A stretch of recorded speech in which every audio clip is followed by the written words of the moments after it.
వెనకాల ఓడలు. అక్కడ మనకు కనిపించేవన్నీ ఓడలు. ఓడలు ఎలా ఉంటాయంటే నీళ్ళల్లో ఉంటాయి. నీళ్ళలు ఎలా ఉంటాయంటే తేలుతూ ఉంటాయి. అవి ఎలా తేలుతాయంటే నేను చూపిస్తాను. బోటు మీద మోటార్ ఉంది. మోటార్కి పెద్ద రాడ్ ఉంది. ఆ రాడ్కి 3 రెక్కలు ఉంటాయి.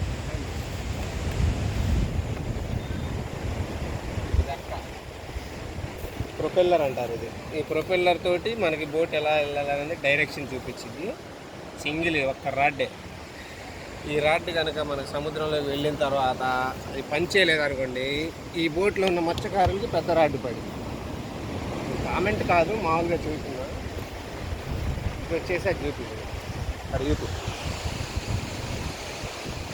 వేటకి వెళ్ళినప్పుడు చూపిరా, ఈ బాక్సులు ఉంటాయి, ఇందులో ఐస్ ఉండిద్ది. పట్టిన చేపలు దీంట్లో పెట్టి అవి మనకి ఒడ్డుకు వచ్చేంత వరకు పొల్లకుండా ఉండడానికి ఇందులో ఐస్ ఉండిద్ది, ఇందులో డీజిల్ ఉండిద్ది, అందులో ఫుడ్ ఉండిద్ది.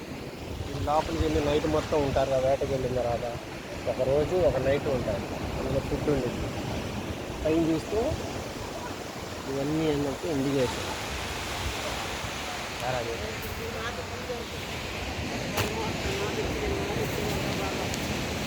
ఈ రాడ్డు పట్టుకొని మోటార్ డైరెక్షన్ వస్తుంది. అది లైట్. ఆ లైట్ ఎందుకు పనికి వచ్చిందంటే, అది లైట్ బ్లూ రెడ్ లైట్ లాగా వస్తుంది. సరే, ఆ సముద్రంలో బోట్లు ఉన్నాయి కదా, ఆ బోటుకి కనీసం ఒక 1/2 కిలోమీటర్ అలా గ్యాప్ ఉంటుంది. ఆ బోట్లన్నీ నైట్ స్టే చేసినప్పుడు సముద్రంలో ఏ బోటు ఎక్కడ ఉంది అన్నది వాళ్ళకి చీకట్లో కనబడుతుంది. అప్పుడు ఎన్ని బోట్లు ఉన్నాయి ఏంటి అన్నది వాళ్ళకి తెలుసుకోవడానికి ఒక ఇండికేషన్ అది రెడ్ లైట్లో వస్తుంది. అది నైట్ మీకు బాగా కనిపిస్తుంది. పగలంటే లైట్ లేదు. మాలాంటి వాళ్ళకైతే లైట్ వేయాలి, కనబడదు కాబట్టి సైట్ ఉంది కాబట్టి. వాళ్ళకైతే నైట్ వేస్తే సరిపోతుంది. ఇప్పుడే బోట్లు ఏదో తీసుకొచ్చారు దించడానికి. ఏం మత్స్యకారులు వచ్చారు, ఏం కొన్నారు చూపిరా బయట.